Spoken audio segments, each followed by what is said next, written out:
Wow!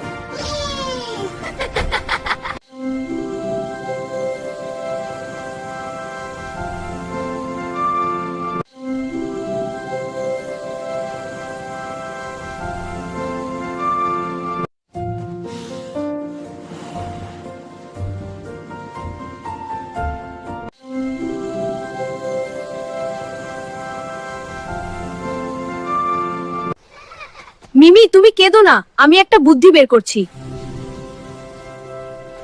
একদিন বনের খুব মন খারাপ ছিল, কারণ